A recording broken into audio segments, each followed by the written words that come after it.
नमस्कार दोस्तों, आप सभी का स्टडी फॉर यूपीएससी से चैनल में स्वागत है।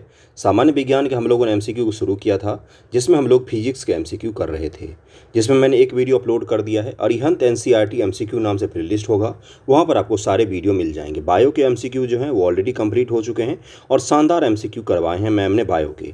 अब मैं फिजिक्स का आपको एमसीक्यू करवाता हूँ, जो बहुत ही अच्छे स्तर के होते हैं और इसी तरह के सवाल आपको एग्जाम में भी देखने को मिलेगा। आप कोई भी एग्जाम दें, यूपी का दें, बिहार का दें, यूपी एसआई का दें, बिहार एसआई का दें, कोई भी एग्जाम देंगे, साइंस का सवाल आपका कभी भी पीछा नहीं छोड़ेगी। इसलिए एक सवाल को हल कीजिए और उसका आंसर निकालने की कोशिश कीजिए। पहला है कि निम्नलिखित बलों में से कौन सा बल संपर्क बल का उदाहरण है। ऐसे बल जिनको लगने के लिए संपर्क की आवश्यकता होती है उनको संपर्क बल कहा जाता है। तो कौन सा हो जाएगा? दो चुंबक के बीच बल तब भी लग जाता है जब उनमें कोई संपर्क नहीं होता। तो पहला तो गलत ही हो गया। एक आवेशित वस्तु द्वारा किसी दूसरी आवेशित वस्तु पर लगने वाला बल नहीं। अगर दो वस्तु चार्ज है तो जरूरी नहीं कि उसमें संपर्क हो तभी बल लगेगा, बिना संपर्क के भी बल लग सकता है। पृथ्वी द्वारा लगने वाला गुरुत्वाकर्षण बल के लिए भी संपर्क की आवश्यकता नहीं होती। अगर आप हवा में भी बॉल को फेंक देंगे तो हवा ज़मीन पर ही आकर गिरेगी, क्योंकि उस पर ग्रेविटी लग रहा है। तो इसका आंसर क्या हो जाएगा? पहले का आंसर हो जाएगा बी। मांसपेशियों की क्रियास्वरूप लगने वाला पेशीय बल जो होता है, ये संपर्क बल का उदाहरण है। अगला है कि निम्न में से बलों में से कौन से बल असंपर्क बल के उदाहरण नहीं है। ये पूछा गया आपसे, उदाहरण नहीं है। तो पहला क्या हो जाएगा? देखिए, इसका आंसर दिया हुआ है बी 1 और 4। दो सतहों के मध्य लगने वाला घर्षण बल और रस्सी को खींचते समय मनुष्य द्वारा लगाया गया बल, ये दोनों संपर्क बल के उदाहरण हैं। इसलिए इसका आंसर क्या हो जाएगा? 1 और 4 हो जाएगा। 1 और 4 जो है ये असंपर्क बल का उदाहरण नहीं है, बल्कि संपर्क बल का उदाहरण है। इसलिए 1 और 4 इसका आंसर हो जाएगा। अगले सवाल पर हम लोग चलते हैं। एक एक सवाल को आप भी पॉज करके हल करने की एक बार कोशिश तो कीजिए।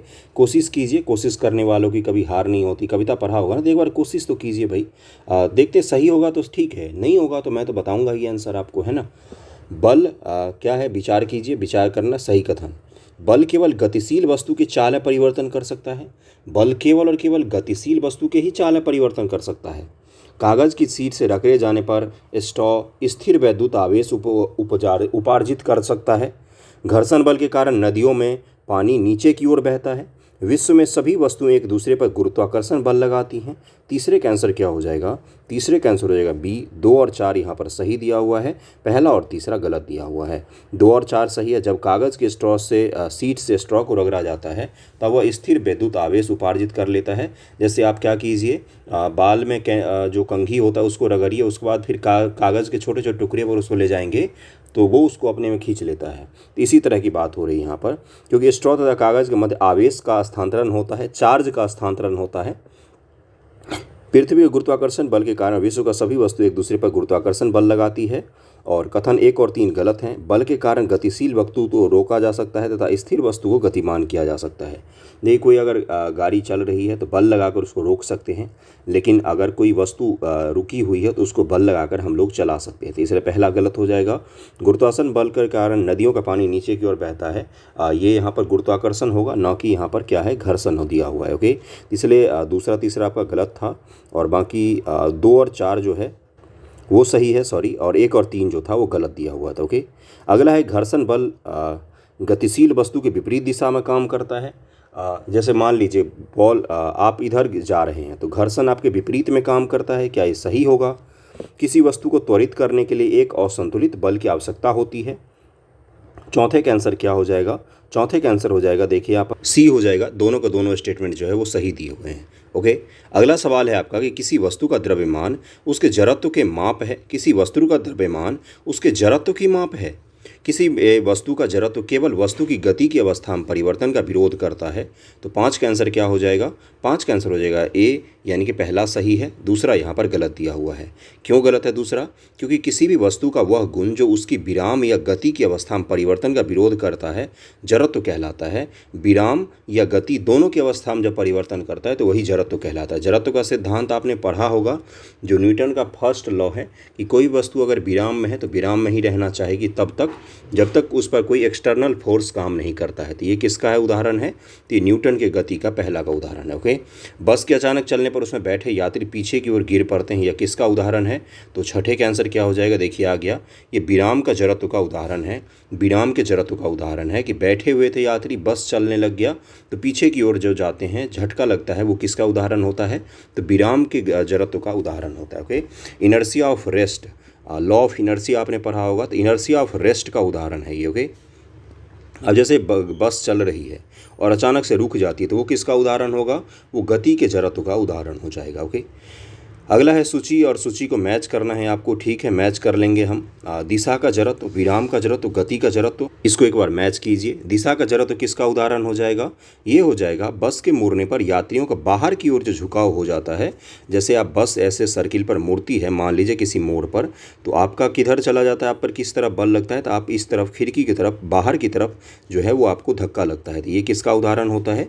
तो दिशा का जड़त्व होता है। विराम का जड़त्व का अभी मैंने बताया है, कंबल को पीटने पर धूल के कणों का अलग होना, ये विराम के जड़त्व का उदाहरण है। और आपका गति का जड़त्व का क्या है? तेज दौड़ते घोड़े का अचानक रुक जाने पर घुड़सवार का आगे की ओर गिर जाना, या तेज चलते हुए गाड़ी का अचानक से रुक जाने पर आपको जो आगे की तरफ झटका लगता है वो किसका उदाहरण हो जाएगा? तो गति के जड़त्व का उदाहरण हो जाएगा। तो इसका आंसर क्या हो जाएगा? सी का 3 हो जाएगा, बी का 1 हो जाएगा, ए का 2 हो जाएगा। ओके, अगले सवाल पर हम लोग बढ़ते हैं। देखिए यहाँ पर यही लिखा हुआ है। अगला सवाल क्या है? न्यूटन के प्रथम नियम से संबंधित निम्नलिखित कथनों पर विचार कीजिए। चलिए विचार करते हैं। बाह्य बल किसी वस्तु की अवस्था में परिवर्तन करने के लिए आवश्यक होता है। न्यूटन का प्रथम नियम जड़त्व का नियम भी कहलाता है। तो 8 का आंसर क्या हो जाएगा? 8 का आंसर हो जाएगा सी, दोनों का दोनों सही दिया हुआ है। अगले सवाल पर हम लोग चलते हैं। अगला सवाल क्या है? निम्नलिखित कथनों पर विचार कीजिए। संवेग में परिमाण और दिशा दोनों ही होते हैं। परिमाण और दिशा यानी कि उसमें डायरेक्शन और मैग्नीट्यूड दोनों ही होते हैं। सदिश राशि जिसको कहा जाता है, डायरेक्शन और मैग्नीट्यूड दोनों ही होते हैं संवेग में। संवेग द्रव्यमान तथा त्वरण के गुणनफल के बराबर होता है। संवेग की दिशा वेग की दिशा में होती है। कौन सा कथन सही है? तो 9 का आंसर क्या हो जाएगा? 9 का आंसर हो जाएगा आपका 1 और 3 जो है ये सही दिया हुआ है, दूसरा यहाँ पर गलत दिया हुआ है। ओके, और दूसरा गलत क्यों है? क्योंकि संवेग में द्रव्यमान m तथा वेग v के गुणनफल के बराबर होता है। P बराबर mv आपने फॉर्मूला पढ़ा होगा, उसी की बात हो रही है यहाँ पर। ओके, बल गुणनफल है किसका? तो बल किसका गुणनफल है? तो 10 का आंसर क्या हो जाएगा? बल गुणनफल है आपका द्रव्यमान और त्वरण का। Force equal to mass into acceleration, जो मैं तब से समझा रहा हूँ, तो यही तो फोर्स का मतलब बल होता है। ओके, 11वें नंबर सवाल पे आगे हम लोग देखिए क्या लिखा हुआ है कि 11वां नंबर सवाल है कि समान समय के लिए लगाया गया समान बल विभिन्न पिंडों में समान संवेग परिवर्तन करता है। किसी पिंड के संवेग परिवर्तन की दर आरोपित बल के व्युत्क्रमानुपाती होती है। बल को न्यूटन पर किलोग्राम में भी मापा जा सकता है। तो 11 के आंसर क्या हो जाएगा? 11 का आंसर हो जाएगा ए, यानी कि केवल और केवल 1 सत्य है यहाँ पर। दूसरा और तीसरा गलत दिया हुआ है। दूसरा और तीसरा असत्य है। न्यूटन की गति के विषयक द्वितीय नियम के अनुसार किसी वस्तु के संवेग मोमेंटम परिवर्तन की दर उस पर लगने वाले असंतुलित बल के अनुक्रमानुपाती होता है, मतलब कि डायरेक्टली प्रोपोर्शनल होता है। यहाँ पर लिखा हुआ है कि रिवर्स प्रोपोर्शनल होता है, ये लिखा हुआ है। ओके, तो इसका आंसर क्या हो जाएगा? दूसरा तो गलत हो गया। ओके, और परिवर्तन की दर है उस पर लगने वाले असंतुलित बल के अनुक्रमानुपाती होता है, इसलिए यहाँ पर दूसरा तीसरा दोनों गलत दिया हुआ था। और तीसरा स्टेटमेंट क्या है? तीसरा स्टेटमेंट है कि बल का जो मात्रक होता है वो किस में मापा जाता है? बल को, तो बल को मापा जाता है, बल का मात्रक किलोग्राम मीटर सेंटीमीटर स्क्वायर या न्यूटन होता है। तो इसको ध्यान में रखिएगा। अगले सवाल पर चलते हैं। निम्न से कौन से न्यूटन के द्वितीय नियम का उदाहरण है? तो 12 का आंसर क्या हो जाएगा? 12 का आंसर हो जाएगा आपका, देखिए इसमें से चुनिए, 1 और 2 हो जाएगा। यानी कि क्रिकेट के खेल के मैदान में क्षेत्र रक्षक यानी फील्डर को तेजी से आ रही गेंद को लपकते समय हाथ को पीछे की ओर खींचना, ये किसका उदाहरण होता है? कैच लेने के बाद आप मोमेंटम को एब्जॉर्ब करने के लिए हाथ जो पीछे की तरफ खींचते हो, ये न्यूटन के सेकेंड लॉ का उदाहरण होता है। और ऊंची कूद वाले मैदान में खिलाड़ियों का कुशन या बालू पर कूदना भी किसका उदाहरण होता है? वो मोमेंटम को ही कम करने के लिए बालू पर कूदा जाता है, जिससे उनको चोट न लगे, या तो फोम रखा जाता है या तो बड़े बड़े गद्दे रखे जाते हैं, वो किसका उदाहरण होता है? तो न्यूटन का सेकेंड लॉ का उदाहरण होता है। उदाहरण से सवाल पूछे जाते हैं, इसलिए इसको ध्यानपूर्वक कीजिएगा। यहाँ से सवाल सीधा सीधा आपको दिख सकता है एग्जाम में। ओके, अगले सवाल पर चलते हैं हम लोग। अगला सवाल क्या है? निम्नलिखित कथनों पर विचार कीजिए। दो पिंडों के बीच परस्पर बल सदैव समान और एक ही दिशा में होते हैं। सदैव समान और एक ही दिशा में होंगे दो पिंडों के बीच में जो बल लगेगा। क्रिया तथा प्रतिक्रिया बल एक वस्तु पर कार्य करते हैं। तो 13 का आंसर क्या हो जाएगा? इनमें से कोई सा भी सही नहीं है। देखिए ये गलत दिया हुआ है। दिए गए कथनों में कोई भी कथन सही नहीं है, क्योंकि न्यूटन की गति के तृतीय नियम के अनुसार जब कोई वस्तु किसी दूसरी वस्तु पर बल लगाती है तब दूसरी वस्तु भी पहली वस्तु पर विपरीत दिशा में बल लगाती है। एक वस्तु द्वारा लगाया गया बल क्रिया तथा दूसरी वस्तु द्वारा लगाए गए बल को प्रतिक्रिया कहते हैं, इसलिए पहला गलत था। यह प्रत्येक क्रिया के बराबर व विपरीत दिशा में प्रतिक्रिया प्राप्त होती है तथा कृता क्रिया प्रतिक्रिया बल अलग अलग वस्तुओं पर कार्य करते हैं, इसलिए यहाँ पर कोई सा भी सही नहीं होगा। आवेग के संदर्भ में निम्नलिखित कथनों पर विचार कीजिए। आवेग के बारे में आपको बताना है, बल तथा समय का गुणनफल आवेग होता है। बल में समय को मल्टीप्लाई करते तब जाके आवेग निकलता है। संवेग परिवर्तन की दर आवेग को निरूपित करते हैं। संवेग में परिवर्तन को आवेग कहते हैं। 14 का आंसर क्या हो जाएगा? 1 और 3 यहाँ पर सही दिया हुआ है, दूसरा यहाँ पर गलत दिया हुआ है। आवेग के संदर्भ में दिए गए कथनों में से कथन 1 और 2 सही हैं, क्योंकि बल यानी कि F तथा समय अंतराल यानी कि लेमडा टी जिसके लिए बल कार्य करता है कि गुणनफल को बल का आवेग यानी कि इम्पल्स कहते हैं, अर्थात I बराबर FT होता है। इसको ध्यान में रखिएगा। आवेग संवेग प्रमेय के अनुसार किसी बल का आवेग उस बल द्वारा उत्पन्न संवेग में परिवर्तन के बराबर ही होता है। थोड़ा सा भाषा कठिन लगेगा आपको, आवेग संवेग ये सब समझने में थोड़ा सा दिक्कत हो सकता है। इम्पल्स तो आपने पढ़ा होगा 11th-12th में, तो उसी को ध्यान में रखिएगा तो आपको आसान लगेगा। ओके, निम्न से किसका संबंध न्यूटन के तृतीय नियम से है? न्यूटन के तृतीय नियम से कौन सा चीज़ संबंधित है? सड़क पर चलना। उदाहरण से सवाल बहुत सारे पूछे जाते हैं फिजिक्स केमिस्ट्री में। तो अगर मान लीजिए एक अप्रॉक्सीमेट मानते हैं कि फिजिक्स में से अगर 10 सवाल आते हैं तो यकीन मानिए 10 में से 7 सवाल जो होते हैं वो एग्जाम्पल पर आधारित होते हैं। बंदूक से गोली छूटने पर बंदूक का पीछे की ओर गति करना, क्या ये न्यूटन के थर्ड लॉ का उदाहरण है? नाविक का नाव से किनारे पर कूदना, क्या ये थर्ड लॉ का उदाहरण है? सड़क पर चलना, क्या ये थर्ड लॉ का उदाहरण है? इसका आंसर हो जाएगा बिल्कुल सही। तीनों के तीनों स्टेटमेंट सही हो जाएंगे। ये सभी इस थर्ड लॉ के उदाहरण हैं, ये सभी के सभी थर्ड लॉ का उदाहरण है। 15 नंबर सवाल हो गया। 16वें पर चलते हैं। 16 नंबर सवाल क्या है? 16 नंबर सवाल है कि कथन और कारण दिया हुआ है। गोली बंदूक निकाय यानी कि सिस्टम का कुल संवेग संरक्षित रहता है। गोली बंदूक निकाय सिस्टम जो होता है उसका जो मोमेंटम रहता है वो कंजर्व रहता है, उसी में रहता है। गोली का संवेग परिवर्तन बंदूक के संवेग परिवर्तन के बराबर ही होता है। तो क्या ये दोनों सही हैं और कारण भी हैं? तो 16 का आंसर बताइए एक बार सोचकर।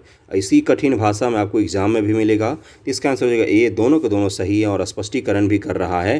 कथन ए और कारण दोनों सही है तथा कारण आर कथन का सही स्पष्टीकरण है, क्योंकि जब बंदूक से गोली चलती है तब गोली आगे की ओर गति करती है, जबकि बंदूक पीछे की ओर गति करती है। गोली बंदूक निकाय का गोली चलाने से पहले संवेग शून्य होता है। और एक चीज़ और सुनिए आप मेरी बात को, गोली को हमेशा इसीलिए क्या कहते हैं कि राइफल के बट को हमेशा कंधे से सटाकर गोली चलाई जाती है। अगर आप कंधे से 1 इंच भी आगे बंदूक के बट को रखकर गोली चलाएंगे, एनसीसी में हम लोगों को सिखाया गया था, अगर आपने फायर किया तो यकीन मानिए आपका वो जो बट है वो कंधा तोड़ देगा, इतना तेज़ी से बंदूक पीछे आती है। जो मूवी वगैरह में आप देखते हैं कि सलमान भाई एक हाथ से AK-47 चला देते हैं, बहुत मुश्किल होता है बंदूक चलाना। एक छोटा पिस्टल चलाने पर कमज़ोर लोगों का हाथ जो है वो टूट सकता है, इतना ज़्यादा ताकत होता है उसमें। तो वो अलग होता है। वो बंदूक चलाकर निशाना लगाना बहुत कठिन काम होता है, यकीन मानिए। मैं बता रहा हूँ तो समझने की कोशिश कीजिएगा। ओके, ये किसके कारण से होता है? तो न्यूटन के थर्ड लॉ की every action there is an equal and opposite reaction, जो आपने पढ़ा होगा कि सभी क्रिया की विपरीत और समान प्रतिक्रिया होती है, तो वही वाला चीज़ है यहाँ पर। ओके, आगे बढ़ें। निम्न कथन ए और कारण को पढ़िए और नीचे दिए कूट की सहायता सही उत्तर का चयन कीजिए। एक पूर्णतः घर्षणहीन पृष्ठ पर खड़ा एक व्यक्ति सीटी बजाने से स्वयं को गति में ला सकता है। यदि किसी तंत्र पर कोई बाह्य बल क्रियाशील नहीं है तो इसका संवेग परिवर्तित नहीं हो सकता है। बताइए इसका आंसर क्या हो जाएगा? इसका आंसर हो जाएगा ए हो जाएगा। दोनों का दोनों सही है और आपका स्पष्टीकरण भी है।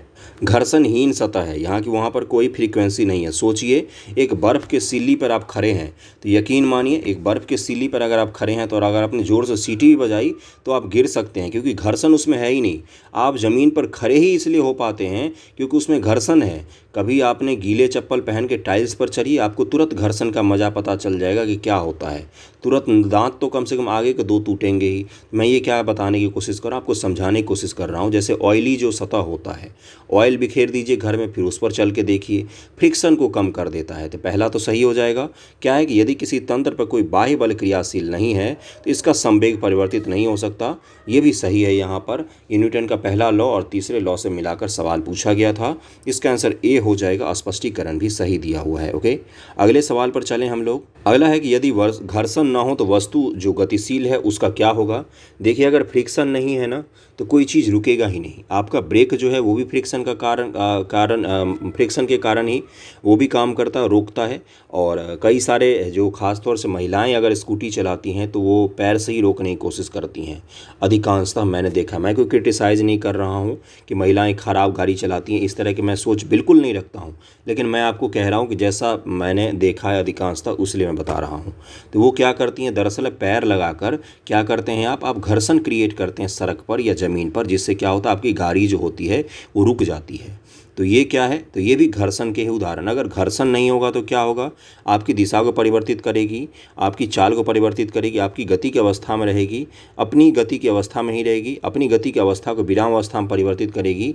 क्या होगा अगर घर्षण ना हो तो 18 का आंसर आप सभी को पता चल गया होगा।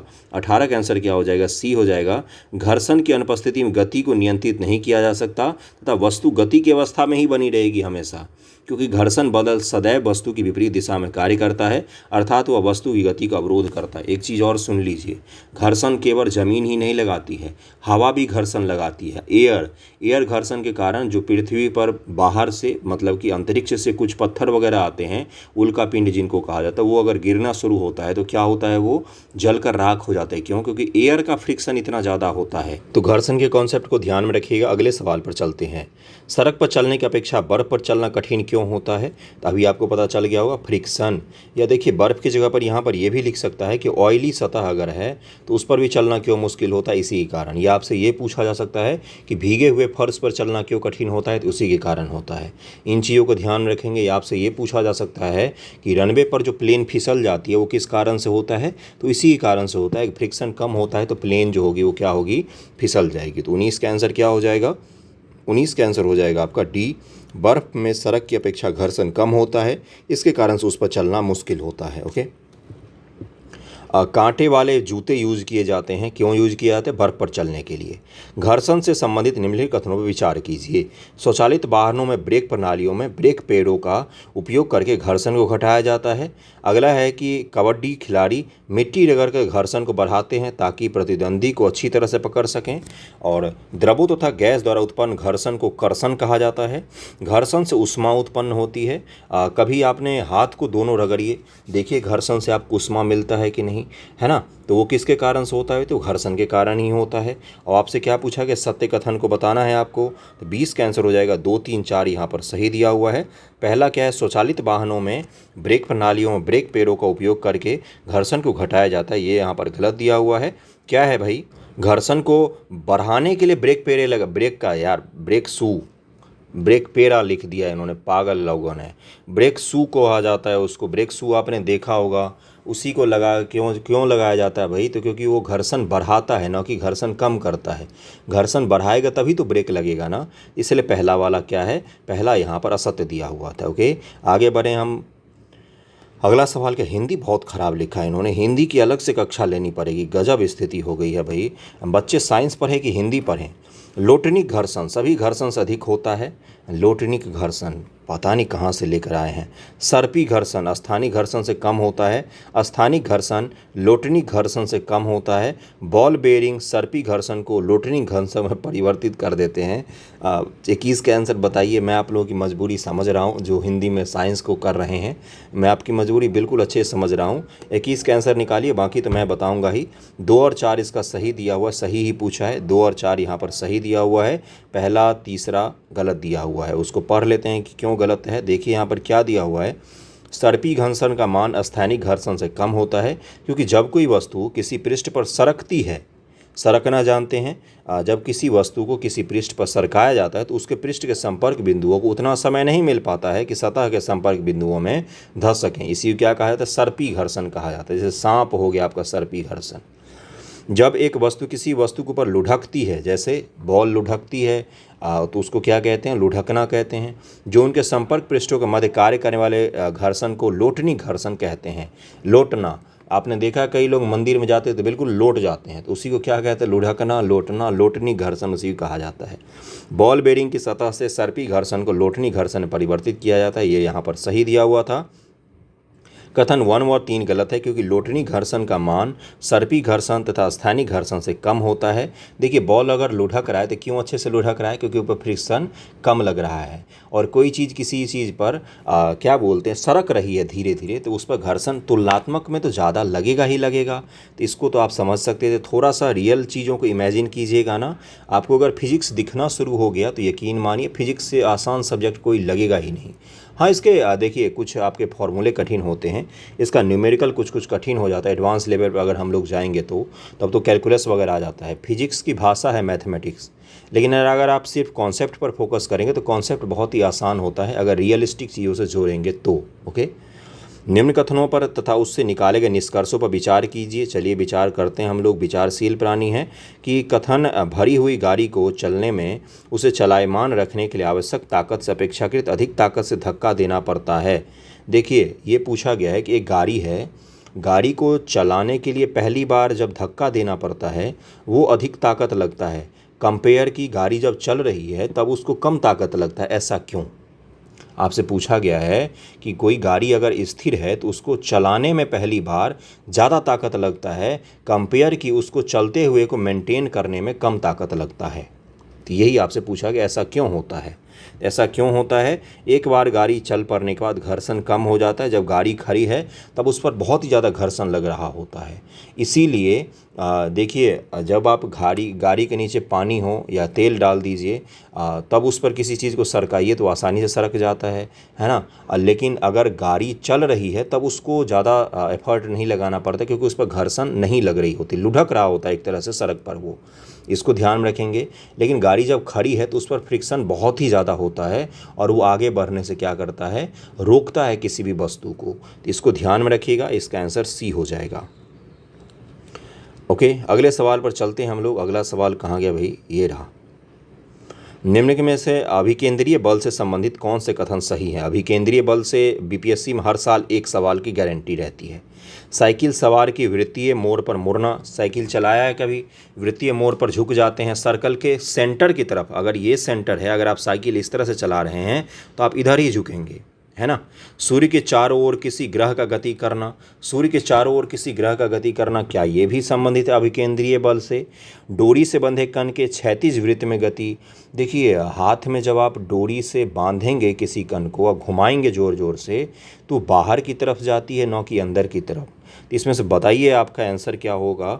23 का अभिकेंद्रीय बल के बारे में पूछा गया है। 23 का आंसर हो जाएगा डी। उपयुक्त सभी के सभी सही हैं यहाँ पर। क्यों सही है भाई? वृत्त करते हुए पिंड पर एक बल कार्य करता है जिसकी दिशा सदैव वृत्त के केंद्र की ओर रहती है। इस बल को अभिकेंद्रीय बल कहते हैं। जब वृत्ताकार पथ पर साइकिल सवार मुड़ता है तो साइकिल को अभिकेंद्रीय बल टायरों तथा सड़क के मध्य विद्यमान घर्षण से बल प्राप्त होता है।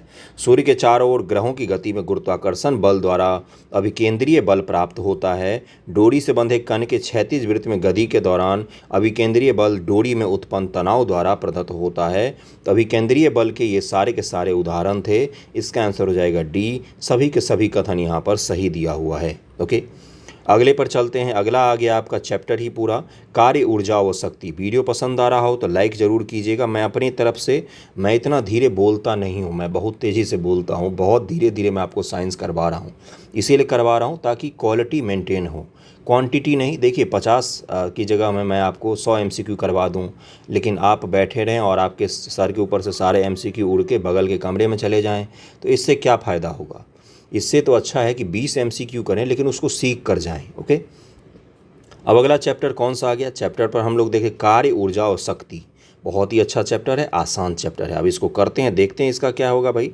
कार्य ऊर्जा से संबंधित निम्नलिखित कथनों पर विचार कीजिए। चलिए करते हैं मिलकर विचार। किसी वस्तु पर किया गया कार्य उस वस्तु पर लगने वाले बल के परिणाम तथा बल की दिशा में उत्पन्न त्वरण के बराबर होता है। कार्य में केवल परिमाण होता है, कोई दिशा नहीं होती। जो कार्य होता है उसमें केवल और केवल मैग्नीट्यूड होता है, डायरेक्शन नहीं होता है कार्य में। कार्य का कोई डायरेक्शन होता है क्या? आपने सुना है कभी?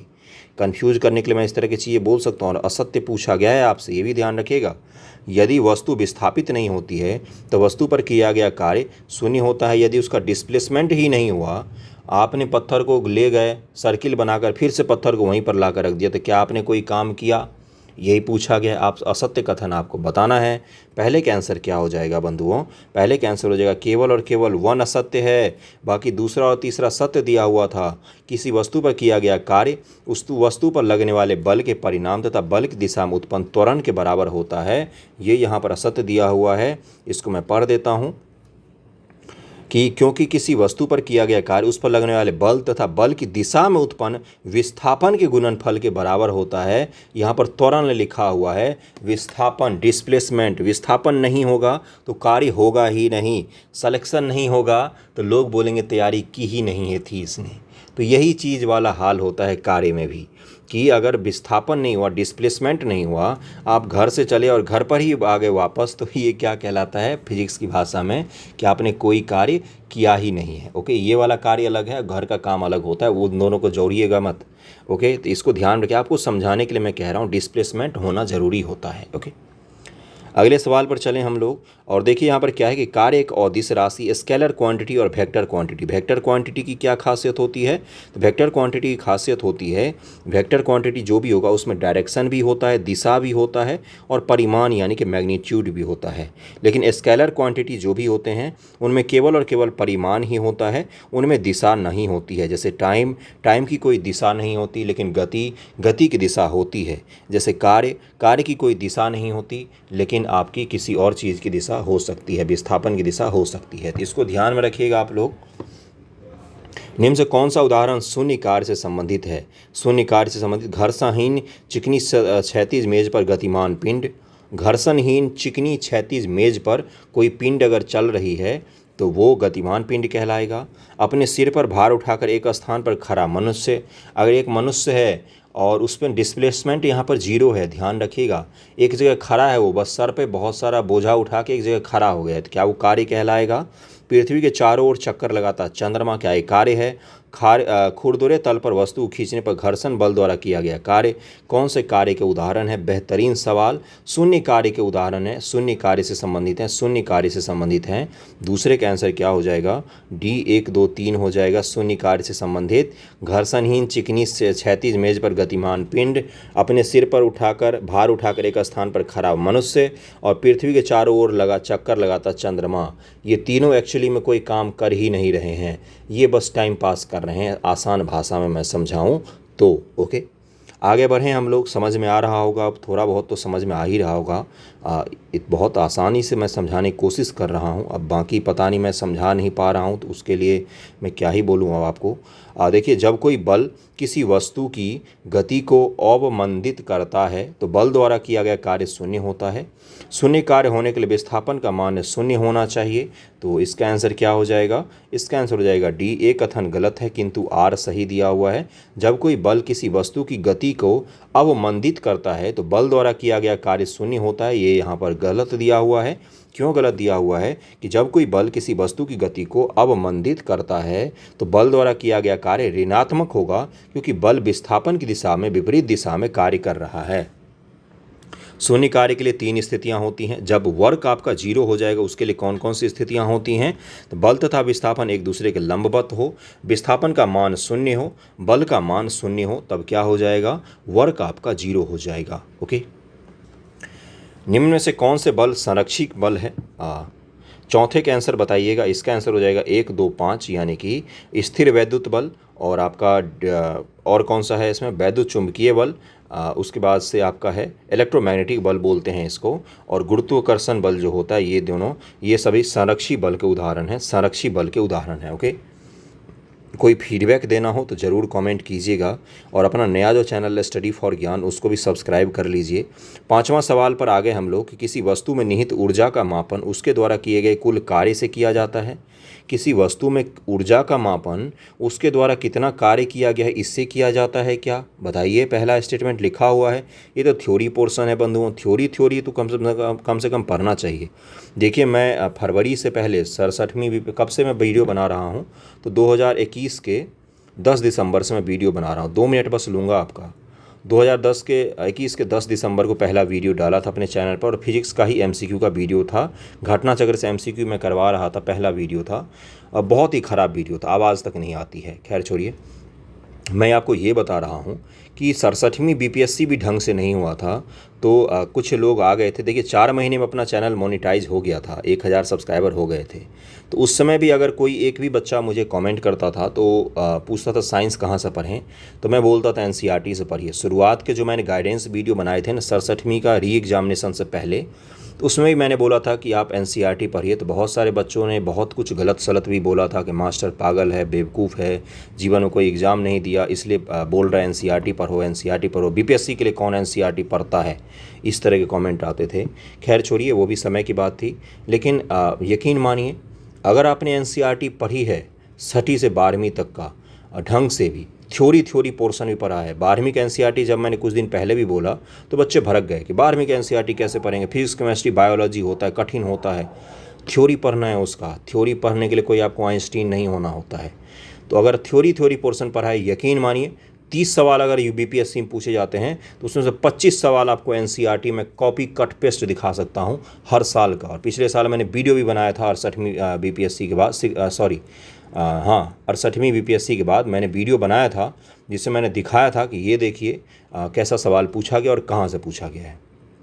तो इसलिए मैं कह रहा हूँ, अगर 70वीं बीपीएससी वाला कोई भी बच्चा देख रहा है तो आप एनसीईआरटी पढ़ने पर ध्यान दीजिए। एनसीईआरटी पढ़िए, फिर आप लूसेंट फूसेंट पर जाइएगा, उसका ज़माना चला गया है। ओके, अगले सवाल पर आते हैं। यांत्रिक ऊर्जा विद्युत ऊर्जा तथा प्रकाश ऊर्जा का योग होती है। अब इसका आंसर क्या हो जाएगा? 5 का आंसर हो जाएगा ए। केवल और केवल 1 सही है, दूसरा यहाँ पर गलत दिया हुआ है। दिए गए कथनों में से कथन 1 सही है। किसी वस्तु में निहित ऊर्जा का मापन उसके द्वारा किए गए उस कुल कार्य से किया जाता है जिसे वस्तु अपनी वर्तमान अवस्था से उस अवस्था में आने तक कर सकती है, जबकि वह कार्य करने के योग्य ना हो, अर्थात शून्य ऊर्जा वाली स्थिति में आने तक करती है। कथन 2 क्यों गलत है? क्योंकि यांत्रिक ऊर्जा, मैकेनिकल एनर्जी, गतिज ऊर्जा और स्थितिज ऊर्जा का योग होता है, ये गुणनफल नहीं होता है। यहाँ पर क्या लिखा हुआ था? देखिए यहाँ पर लिखा हुआ है विद्युत ऊर्जा, सॉरी यांत्रिक और विद्युत लिखा हुआ था इसलिए वो गलत दिया हुआ है। और जबकि यहाँ पर क्या है कि यांत्रिक ऊर्जा जो होती है, मैकेनिकल जो एनर्जी होती है, ये गतिज ऊर्जा और स्थितिज ऊर्जा का योग होती है, इसको ध्यान में रखिएगा। अगले सवाल पर हम लोग चलते हैं। किसी वस्तु के द्वारा किया गया कार्य वस्तु की गतिज ऊर्जा में परिवर्तन के बराबर होता है। किसी वस्तु की चाल बढ़ने पर उस वस्तु की गतिज ऊर्जा का मान कम हो जाता है। तो छठे का आंसर क्या हो जाएगा? छठे का आंसर हो जाएगा ए। कथन सही पूछा है, केवल और केवल ए सही है, दूसरा यहाँ पर गलत दिया हुआ है। देखिए क्यों गलत है? क्योंकि हम जानते हैं कि काइनेटिक एनर्जी बराबर क्या होता है? 1/2 mv² होता है काइनेटिक एनर्जी बराबर, जहाँ पर v क्या है? पिंड का वेग है और m पिंड का द्रव्यमान होता है, v वेलोसिटी है और m मास होता है। और यही काइनेटिक एनर्जी का फॉर्मूला होता है। काइनेटिक एनर्जी का फॉर्मूला क्या होता है? 1/2 mv² होता है। ये बहुत ही आसान होता है, इसको ध्यान में रखिएगा। जब कोई व्यक्ति कील ठोकने के लिए हथौड़े को किसी ऊंचाई तक उठाता है तो इससे क्या संचित होती है? देखिए, या इसका ऐसे भी उदाहरण दे सकते हैं कि बॉलर बॉलिंग करने के लिए, फास्ट बॉलर खास तौर से तेज़ी से दौड़ कर क्यों आता है, या किसी चीज़ को अगर आपको बहुत तेज़ी से आगे फेंकना है तो आप हाथ पीछे की तरफ क्यों ले जाते हैं? तो ये सब क्यों करते हैं आप? 7 का आंसर क्या हो जाएगा? इसका आंसर हो जाएगा बी। स्थितिज ऊर्जा के लिए करते हैं, स्थितिज ऊर्जा के लिए करते हैं ताकि ऊर्जा मिल सके, उसके बाद हम उसका उपयोग कर सकें, इसीलिए ये सब काम होता है। 7 का आंसर क्या हो जाएगा? बी हो जाएगा। जब कोई व्यक्ति कील ठोकने के लिए हथौड़े के ऊपर उठाता है तो उसमें गुरुत्वाकर्षण, गुरुत्वीय स्थितिज ऊर्जा स्टोर हो जाती है। इस ऊर्जा का उपयोग कील ठोकने के लिए किया जाता है, इसको ध्यान में रखिएगा। अगले सवाल पर चलते हैं। 8वें नंबर पर, तीर को धनुष की डोरी पर रखकर खींचने से संचित ऊर्जा किसका पूछा है? स्थितिज ऊर्जा संग्रहित रहती है किन किन क्रियाओं में? तीर छोड़ने के लिए जो धनुष का आप जो उसका रस्सी को खींचते हैं उसके बारे में बोला गया है। किसी खिलौने वाली कार में चाबी भरने पर उसकी कमानी में संचित ऊर्जा, चाबी वाले कार में देखा ऐसे ऐसे ऐसे स्प्रिंग बंधी होती है जिसमें चाबी भर के इसको टाइट कर देते हैं, फिर यही जब खुलती है तो गाड़ी चलने लग जाती है। स्प्रिंग को खींचने पर उसमें उपार्जित ऊर्जा, बहती हुई हवा में निहित ऊर्जा, कौन सा स्थितिज ऊर्जा का उदाहरण होगा? तो 8 का आंसर क्या हो जाएगा? 1, 2, 3 इसका आंसर हो जाएगा। और इस तरह के सवाल फेवरेट होते हैं बीपीएससी के। प्रैक्टिकल वाले सवाल, उदाहरण वाले सवाल खूब सारे पूछती है और आपको ध्यान में रखना चाहिए इस तरह के सवालों को। ओके, और वीडियो को शेयर भी कीजिएगा जहाँ भी संभव हो सके। इलास्टिक पोटेंशियल एनर्जी, स्थितिज ऊर्जा को क्या कहा है? तो इलास्टिक पोटेंशियल एनर्जी। जैसे रबर वाला भी आपका कौन सा हो गया? तो इलास्टिक पोटेंशियल एनर्जी ही हो गया। दिए कथनों में 1, 2, 3 में स्थितिज ऊर्जा संचित होती है। जब धनुष की डोरी को खींचा जाता है तो डोरी में प्रत्यस्थ स्थितिज ऊर्जा संचित हो जाती है, जिसके माध्यम से तीर को गति मिलती है। और आपका चाबी वाला खिलौना हो गया और स्प्रिंग वगैरह इसी का उदाहरण होता है। क्योंकि बहती हुई हवा में गति के कारण गतिज ऊर्जा होती है, न कि स्थितिज ऊर्जा होती है। किसी चलती हुई चीज़ में, जैसे गाड़ी अगर चल रही तो उसमें कौन सी एनर्जी होगी बंधुओं? तो उसमें गतिज ऊर्जा होगी। कौन सी होगी? गतिज ऊर्जा होगी। सुनिएगा ध्यानपूर्वक और एग्जाम में इसी शब्द को ध्यान में रखिएगा। ओके। वायु शक्ति में ऊर्जा का कौन सा रूप विद्युत ऊर्जा में परिवर्तित होता है? वायु शक्ति में ऊर्जा का कौन सा रूप विद्युत ऊर्जा में परिवर्तित होता है? जो आपने देखा होगा कि बड़े बड़े विंड पैनल लगाए जाते हैं विंड के घूमने वाले, विंड एनर्जी के लिए, उसमें पूछा गया है विद्युत ऊर्जा में परिवर्तित होता है। तो 9 का आंसर क्या हो जाएगा? गतिज ऊर्जा जो है वो विद्युत ऊर्जा में परिवर्तित हो जाती है। देखिए पंखा घूमता रहता है बराबर, और उससे क्या होता है? डायनेमो को एक हम जोड़ देते हैं और वो डायनेमो घूमती रहती है। डायनेमो घूमती रहती है तो उससे क्या होता है? डायनेमो के घूमने से विद्युत का उत्पादन हो जाता है। ऊर्जा रूपांतरण के संदर्भ में कथनों विचार कीजिए। ऊर्जा को ना तो नष्ट किया जा सकता है, लेकिन ऊर्जा को उत्पन्न नहीं किया जा सकता है। ऊर्जा को नष्ट तो किया नहीं। देखिए, energy neither created nor destroyed. कभी भी ऊर्जा को ना तो बनाया जा सकता है और ना ही उसको बिगाड़ा जा सकता है, ना ही उसको समाप्त किया जा सकता है। Energy only transform from one two other.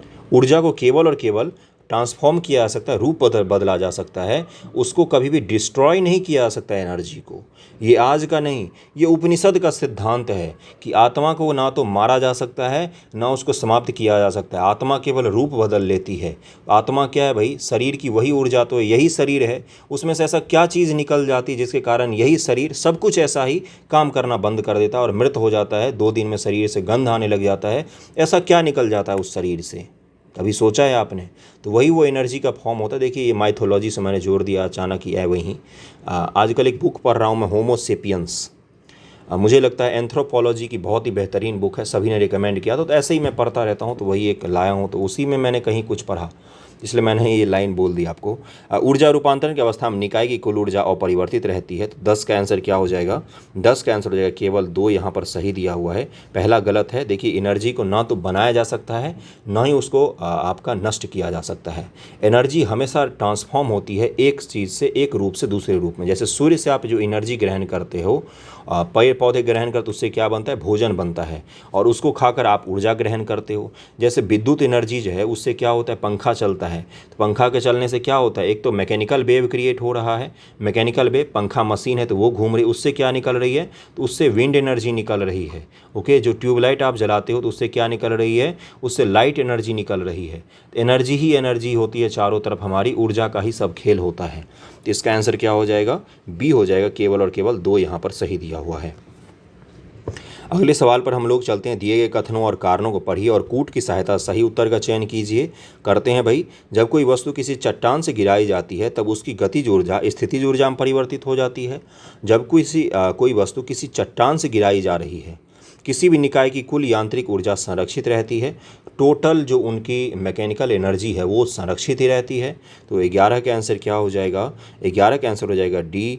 ए गलत है किंतु आर सही दिया हुआ है। ए गलत है किंतु आर सही, क्योंकि जब कोई वस्तु चट्टान से गिराई जाती है तो उसकी स्थितिज ऊर्जा, देखिए चट्टान से गिराई जाती है, पहले क्या था? विराम में था, उसको हमने गति प्रदान की है। तो किस में से किस में जा रहा है? स्थितिज में था ना, रुका हुआ चीज़ में स्थितिज ऊर्जा होता है। स्थितिज में से किस में आ रहा है? तो गतिज ऊर्जा में आ रहा है। तो ये उल्टा लिख दिया था पहला स्टेटमेंट को इन्होंने, इसलिए वो गलत हो गया। गतिज ऊर्जा में परिवर्तित हो जाती है, अर्थात स्थितिज ऊर्जा का मान घटता है और गतिज ऊर्जा का मान बढ़ता है, परंतु निकाय के संपूर्ण ऊर्जा का मान नियत ही रहता है। लेकिन टोटल एनर्जी क्या रहेगी? हमेशा बराबर ही रहेगी, उसका रूप परिवर्तित हो जाएगा। टोटल एनर्जी हमेशा बराबर ही रहती है। एनर्जी का लॉस संभव ही नहीं है इस विश्व में आज तक। एनर्जी का हमेशा कंजर्वेशन होता है। कंजर्वेशन का लॉ पढ़ा होगा, लॉ ऑफ कंजर्वेशन आपने पढ़ा होगा, तो उसमें भी ये चीज़ आता है। एनर्जी हमेशा कंजर्व रहती है, वो कभी भी नष्ट नहीं हो सकती है।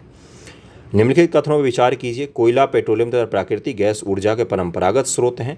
तापीय विद्युत संयंत्र के द्वारा विद्युत ऊर्जा उष्मीय ऊर्जा में रूपांतरित की जाती है। तो इसका आंसर हो जाएगा केवल 1 सही है। दूसरा यहाँ पर गलत दिया हुआ है क्योंकि तापीय विद्युत संयंत्र में ईंधन के दहन द्वारा उष्मीय ऊर्जा उत्पन्न की जाती है जिसे विद्युत ऊर्जा में रूपांतरित किया जाता है। गर्म करके आप बॉयलर चलाते, बॉयलर चलाने से क्या होता है, इलेक्ट्रिसिटी आपका पैदा होता है। इलेक्ट्रिसिटी पैदा होने से क्या होता है, तो विद्युत ऊर्जा बनी है। तो आपने गर्म किया, कोयला जलाया, गैस जलाया, कुछ भी जलाया, उससे क्या निकला हमें, तो विद्युत ऊर्जा हमें आउटपुट के रूप में मिला है। ओके, 13वां सवाल और आज का अंतिम सवाल है, इसके बाद हम लोग अगले लेक्चर में करेंगे। निम्न से कौन सी हानि जल विद्युत उत्पादन द्वारा नहीं होती है, तो 13 का आंसर हो जाएगा सी, अम्लीय वर्षा का निर्माण नहीं होती है। देखिए, अम्लीय वर्षा का निर्माण किसके द्वारा होता है, तो ताप विद्युत संयंत्र, ताप विद्युत संयंत्र थर्मल पावर प्लांट के द्वारा सबसे ज़्यादा सल्फर का उत्सर्जन होता है। SO2 और NO2 का सबसे ज़्यादा उत्सर्जन कौन करता है, तो ताप विद्युत संयंत्र सबसे ज़्यादा उत्पन्न करते हैं। और कौन से उद्योग उत्पन्न करते हैं इसको, तो पेट्रोलियम वगैरह का, रिफाइनरी का जो उद्योग होता है वहाँ पर भी सल्फर का बहुत ही ज़्यादा उत्पादन होता है। एक चीज़ और सीख कर जाइएगा आज, क्या, लाइकेन, लाइकेन जो होता है, लाइकेन, लाइकेन का मतलब काई। आपने पेड़ पौधों के जड़ों में देखा हुआ काई लगी हुई रहती है। काई जहाँ पर भी लगी है उसका तात्पर्य होता है कि वहाँ की हवा स्वच्छ है, वहाँ की हवा में सल्फर डाइऑक्साइड नहीं पाया जाता। इसलिए गांव घर में आपको पेड़ पौधों पर काई दिखेगा, लेकिन दिल्ली जैसे शहरों में आपको पेड़ पौधों पर काई नहीं दिखेगा। इसका क्या मतलब होता है कि गाँव की हवा स्वच्छ है। काई जो होता है, लाइकेन जो होती है, ये सूचक का काम करती है, इंडिकेटर स्पीसीज भी इसको कहा जाता है। और इसी के साथ आज का अपना वीडियो समाप्त होता है। कैसा लगा बताइएगा। थैंक यू सो मच आप सभी का।